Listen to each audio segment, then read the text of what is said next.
os movimentos ambientalistas, eles vão discutir a questão da ecologia, eles vão discutir como a sociedade se relaciona com essa natureza e, de fato, vão defender a natureza, né? Vão defender o meio ambiente, né? Vão defender os animais. Então, você, né, você tem, eu como fotógrafo, tenho uma viagem que eu quero para fazer para Uganda, na África, que é uma viagem caríssima, que vai me custar 30 mil reais, que eu não tenho, então eu não vou fazer essa viagem, que é uma viagem para ir fotografar os gorilas das montanhas que estão acabando. Só nessa região de Uganda, a gente está falando, sei lá, de 300 gorilas. Apenas 300 gorilas, né? Mas aí, por que custa tão caro? Porque a agência que está fazendo essa viagem está chutando balde, concordo com você. Só que lá, para você sustentar esse parque, para você pagar os profissionais, para você.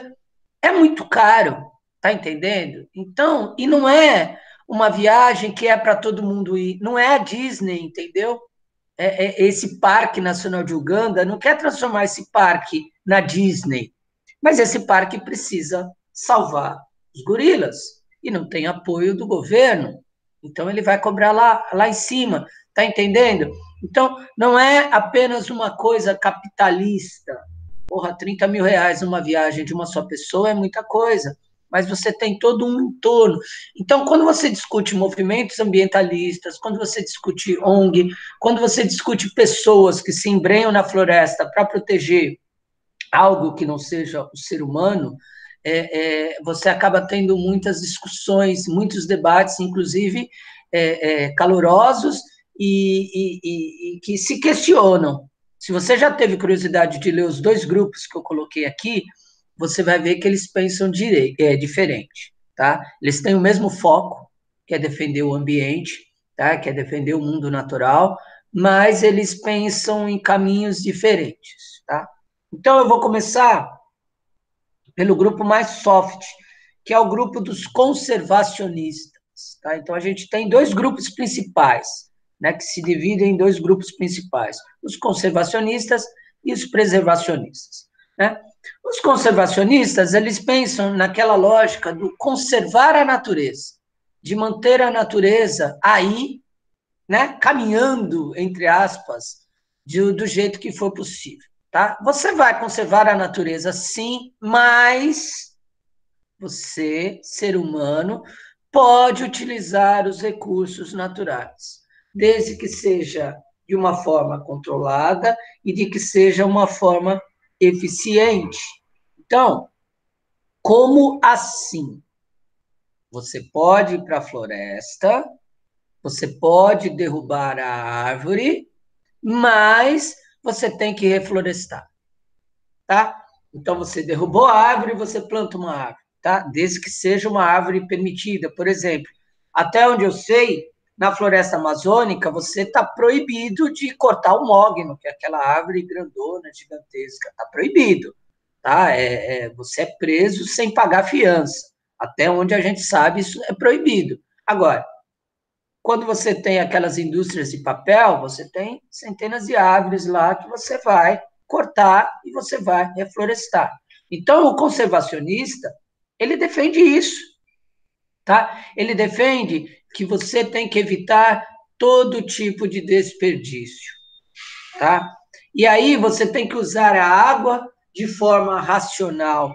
Então, esse grupo é um grupo ponderado, ok, mas é um grupo que está contando muito com aspectos da sociedade humana que às vezes a gente não dá para contar, né? Quando a história que eu sempre gosto de contar, eu já contei para vocês nessa crise, em relação ao problema da crise hídrica que a gente teve em São Paulo. Uma bela manhã de sábado, a gente acorda aqui no bairro com a tia bonitona lavando a calçada. Porra, isso é usar racionalmente a água? Não é, tá? A cidade de São Paulo é atravessada pelo Rio Tietê, pelo Rio Pinheiros, e é um rio que a gente nunca vai usar para beber, para brincar, para nadar, tá? Então, você, nos conservacionistas, você tem uma posição interessante, então vamos conservar a natureza, mas a gente vai ter que contar com o outro lado, né? Então vamos pegar o exemplo da Ana Luísa. Ah, você tem que trazer o computador para mim de manhã, porque a aula começa às 8. Ele trouxe o computador, 7h55. Ele trouxe antes das 8, você está entendendo? Ok? Ele não trouxe às 6 horas da manhã, porque ele estava preocupado com a coleguinha que tinha que se organizar, entrar, vai que dá pau no link, tá entendendo? Não. Ele trouxe às 7h55 e aí cabe a menina correr atrás do negócio. Então, o pessoal o conservacionista, ele está contando que a outra parte seja racional, seja prudente. Então, por exemplo, diminuir o padrão de consumo para o conservacionista é fundamental. E a gente já viu isso N vezes. Agora, a cada 6 meses, a cada 8 meses, a cada 10 meses, você tem um iPhone novo. E você fica chocado com isso, porque num país como o Brasil, o tal do telefone, ele é vendido, num primeiro momento, a R$ 7.000, a R$ 6.000. E aí, você fica mais chocado ainda, porque a primeira leva de iPhone 79 é vendido no primeiro dia, no segundo dia. E o iPhone 79 é igual ao iPhone 78. Só é diferente porque a câmera da esquerda está para a direita e a câmera da direita para a esquerda, tá? Então, o conservacionismo, isso aí é minha opinião, tá? Ele acaba sendo um tanto ingênuo, né? Em alguns processos da sua linha de pensamento, né? Ele acaba sendo menos duro e a gente já chegou num momento dessa relação entre o ser humano e a sociedade que não dá mais para ser soft, entendeu? A floresta amazônica ela continua sendo desmatada. Ah, eu vou lá e planto pinheirinhos no Paraná. Tá, mas e o Kiko? Eu reflorestei o Paraná e eu devastei a floresta amazônica? Ah, não, mas eu estou fazendo a cartilha lá do conservacionismo. Tá? Eu não comprei 10 telefones celulares novos, eu comprei 9. Diminuí o padrão de consumo. Tá vendo como funciona? Como acaba sendo um debate muito maluco, um debate que é complicado nesse sentido. E a gente já percebeu que a gente tem que ser radical, né? Vamos pegar o coronavírus. Tem um monte de gente aí querendo que tudo volte ao normal. Bom, menino e menina, você já sabe que as coisas não vão voltar ao normal. O mundo será outro. Isso é fato. Ok? Como será esse mundo? Eu não sei. Então, não dá para as coisas voltarem ao normal. Agora, se você está acompanhando as notícias, você já percebeu que São Paulo está enfrentando, né? O Brasil como um todo está enfrentando o pior momento da crise, né? A gente está tendo 600, 700, 800 mortos por dia. Então, não dá para você permitir todo mundo indo para o shopping, porque vai fazer bem para o comércio. Não dá. Só que as pessoas parecem que se você pede para elas fiquem em casa, não adianta. Então, não dá para ser conservacionista, tá entendendo? Você tem que ser radical. Então, ser radical, muitas vezes, não é ser político, não agrada. Então, na cidade de São Paulo agora, você está com um rodízio, e um rodízio que nunca houve na cidade de São Paulo, um rodízio extremamente radical. No dia par, só carro par. No dia ímpar, só carro ímpar. E ponto final. E aí, a multa vai ser gigante. Então, aí vai começar a doer no bolso do cara, né? Do playboy que acha que é melhor do que a gente. Do playboy que acha que pode reabrir tudo, porque a economia não pode parar. Você está entendendo onde eu quero chegar em relação à análise do discurso conservacionista? É um discurso ponderado, bacana, mas há momentos que não dá mais para ser ponderado, ok? Você tá, não tem que diminuir o desmatamento, tem que acabar com o desmatamento. É simples, tá? Agora, tem uma coisa também que é legal aqui no discurso conservacionista, e isso é bacana, que é a proposta científica do desenvolvimento de combustíveis não poluentes. Tá? Isso é muito legal, e aí os conservacionistas compram uma briga muito grande com o mundo liberal, né? E qual é a briga que os conservacionistas compram com o mundo liberal? É que o mundo liberal, ele é movido a petróleo, ele é movido a gasolina. É assim que se pensa esse mundo liberal. Esse mundo liberal não quer alternativas de combustível. Não quer, sejamos bem honestos. Né? O cara que produz carros que vão beber gasolina, eles não querem carro elétrico. Por isso que se você procurar qualquer carro elétrico no Brasil, por exemplo, ainda é muito caro. Não dá para a gente comprar. Tá? E ainda, isso é muito louco, porque se você pretende na sua vida estudar algum tipo de engenharia e pretende estudar na USP, né, você vai ver que lá na USP tem um concurso, que eu acho que, se não me engano, é anual, que é uma corrida de carros com combustíveis os mais diferentes possíveis. E tem carros que, olha, estão andando a 50, 60 quilômetros por hora. Numa cidade como São Paulo, concordemos que não dá, você não precisa de um carro que anda a 80 por hora, porque você anda a 10 por hora em São Paulo.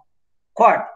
E aí eu te pergunto, se você tem projetos na USP, projetos anuais, de carros com combustíveis os mais variados possíveis, por que esses projetos não foram para a rua?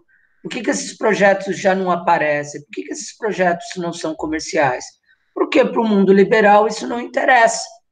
Tá? Não interessa. Tá? E aí cabe te contar uma história que talvez você não saiba, que aí vai mudar o mundo, e eu espero que a gente esteja vivo para ver. Se não me engano, em 2030, na Alemanha, não será permitido nenhum carro que emita combustível fóssil. Olha isso, cara, daqui a 10 anos, né, isso vai mexer com a indústria, tá? Isso vai mudar tudo, né? Então, Volkswagen, todos esses produtores, fazedores de carro, já tem que pensar que daqui a 10 anos a Europa vai proibir esse tipo de veículo, né? E aí, isso é um radicalismo que é necessário, tá? E eu já contei isso em sala de aula. Por que não dá para ser ponderado hoje com o meio ambiente, em relação à análise que você faz da nossa conduta em relação ao meio ambiente? Se a gente parar hoje de produzir, de parar de emitir, hoje, o mundo inteiro, parar de emitir qualquer gás poluente na atmosfera, o planeta levará 30 anos para dar uma melhorada. Então, você já vê o tamanho do estrago que a gente já produziu nessa terra em apenas 200 anos de revolução industrial. Tá? A gente já mudou todos os ciclos, a gente já antecipou a era do gelo, talvez a gente veja a era do gelo, entendeu? Que estava prevista para daqui a 10 anos, porque o planeta é dinâmico, então a gente acelerou todos os processos com o aquecimento global, né? E aí, por isso que quando a gente analisa a carteira do conservacionismo, a gente vê que é uma carteira bacana, são itens que temos que levar em conta, né? É óbvio, eu acho que se você é um cidadão do bem, você concorda com tudo isso que o conservacionismo defende. Amém, né? Você concorda, por favor, né? Tem brasileiros que não concordam, mas você é um cidadão do bem, tá? Você não acha que a morte de qualquer um é qualquer morte, né? Você preza pela vida. Então, a carteira conservacionista é uma carteira que a gente concorda com ela, mas nesse momento a gente tem que olhar para a direita, né? Olha que sacanagem, eu devia ter colocado preservacionismo na esquerda, né? Para caber direitinho. Mas se a gente olhar para a direita, o preservacionismo, né? O cara preservacionista, então você não está falando de sinônimos, ok? Tá? Quando o debate é ecologia, quando o debate é meio ambiente. Quando você é conservacionista, você tem uma carteira de defesas grande, tá? Mas você tem uma questão do diálogo muito grande também, né? E às vezes, cara, o diálogo atrasa a vida, isso é muito louco, né? É o que vem com o preservacionismo, né? O cara que é preservacionista, ele deixa bem claro que quando o ser humano causa qualquer. Quando o ser humano produz qualquer ação em relação ao meio ambiente, isso já causa um impacto. Qualquer um.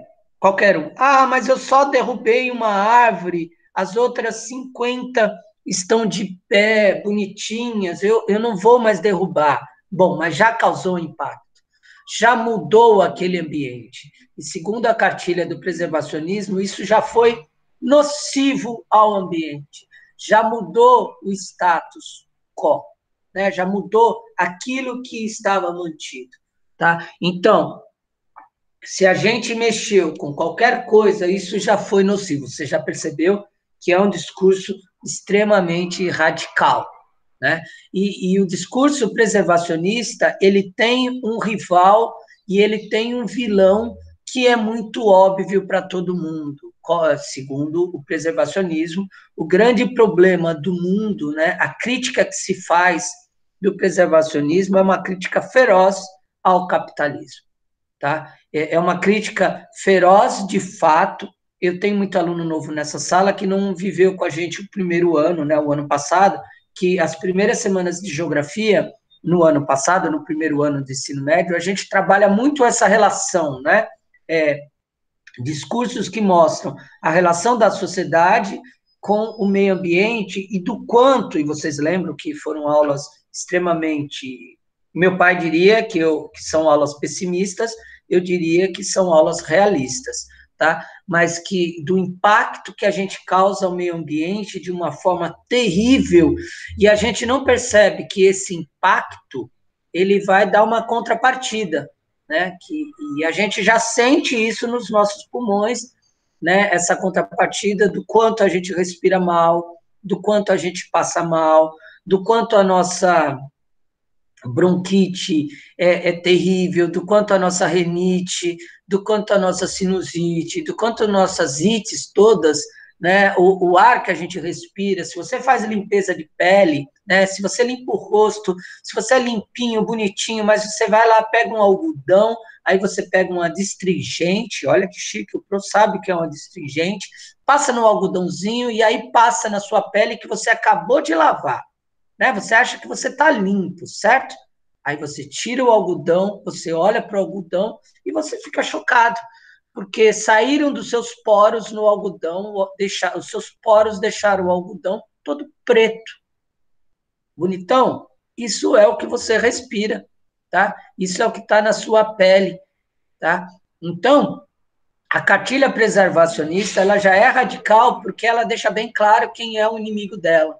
O inimigo dela é o capitalismo. E por que o capitalismo é o inimigo dela? E aí eu volto para aquilo que a gente estudou no primeiro ano.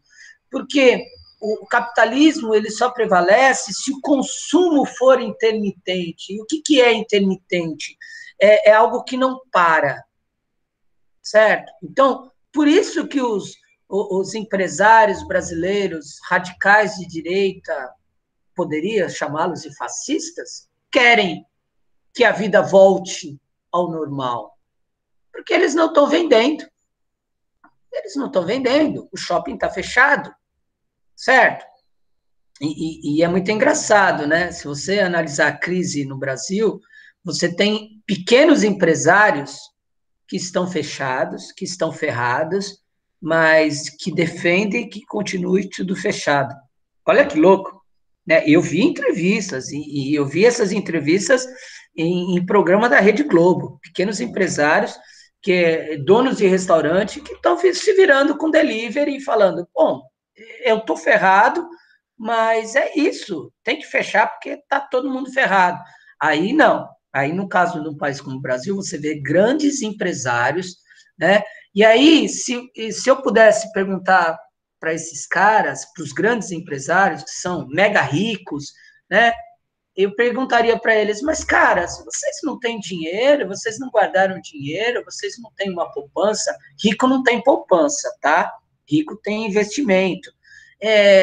Você não tem, você está sofrendo tanto mesmo, você está passando fome, querido.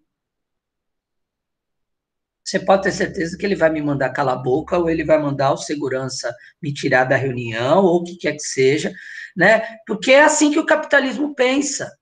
O capitalismo, ele pensa no número, né? Então, quando a crise começou no Brasil, se cogitava que 4 mil mortos era um número bom. Ah, eu rio de nervoso. Como assim, cara? Você vai achar que a morte da sua avó é um número bom? Não tem número bom. Se só a minha avó morresse nessa crise, já é para mim uma tragédia. Você está entendendo como funciona? A mentalidade capitalista é essa, né? O capitalismo quer a volta da vida normal, entre aspas, porque é assim que é. E se 200 mil morreram, você não tenha dúvida que vai ter empresário falando, poxa, tem 7 bilhões de pessoas no mundo, 200 mil que morreram, não vai fazer falta. Você duvida que esse discurso, é óbvio que eles não vão falar isso na frente do microfone, porque não pega bem, mas isso está sendo discutido, tá? E aí a cartilha preservacionista, ela é interessante nesse sentido, porque ela vai fundo na luta contra o capitalismo, ela vai fundo na luta contra a ideia de consumir a todo custo, né? Você tem 4 pares de tênis, que na minha concepção já é um exagero. Eu sempre tive a minha vida inteira um par de tênis, uso até furar, aí eu compro outro. Agora eu estou com 2 pares de tênis. Né? Um eu gastei a fortuna de R$ 88 num dos pares de tênis. Uau! Né? Por que você tem que ter 10 pares de tênis? Ah, para combinar com a calça? Você está entendendo? Para o preservacionista, isso não faz sentido nenhum.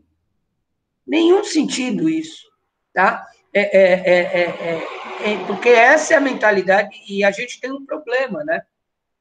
A gente sempre viveu nessa mentalidade de que a gente só vai ser melhor se a gente consumir, né?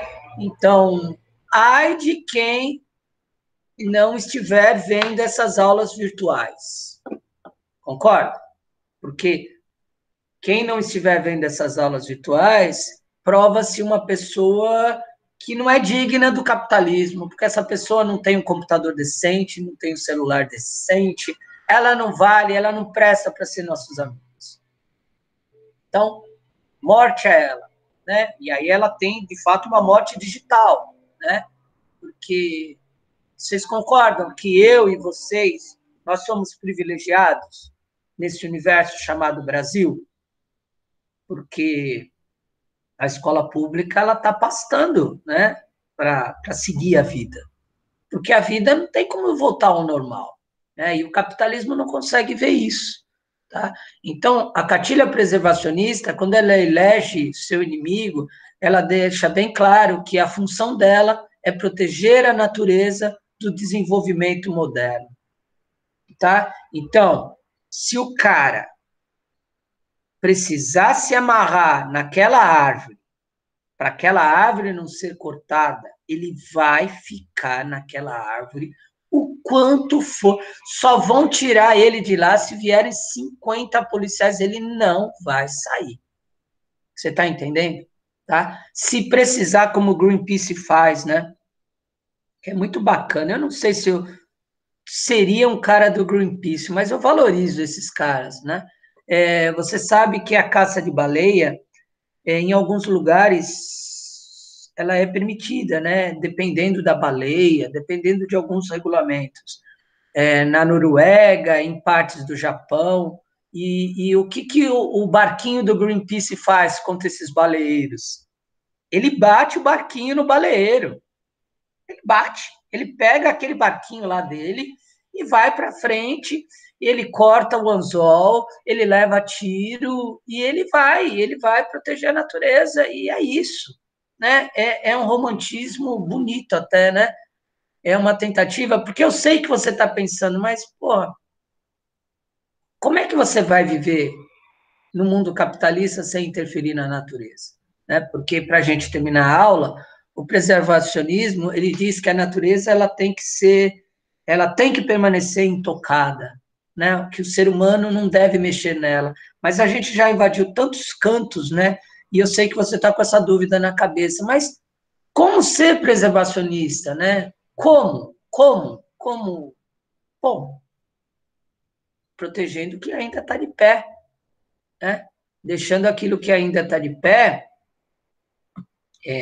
sem a gente chegar, protegendo e sendo radical na ajuda, na preservação, por exemplo. O que a gente pode fazer?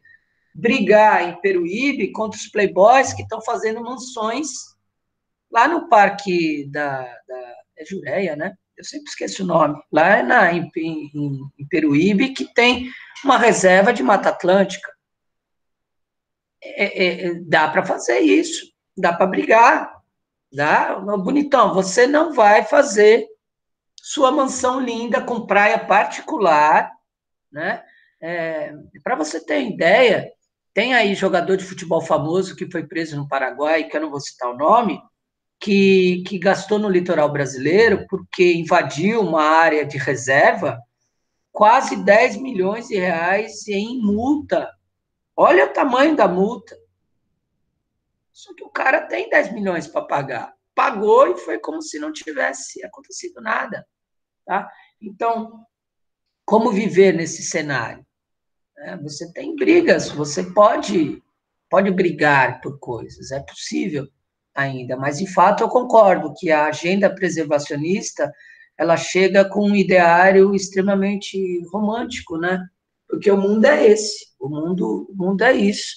Se você não tiver um computador bacana, você não vai assistir a aula do professor.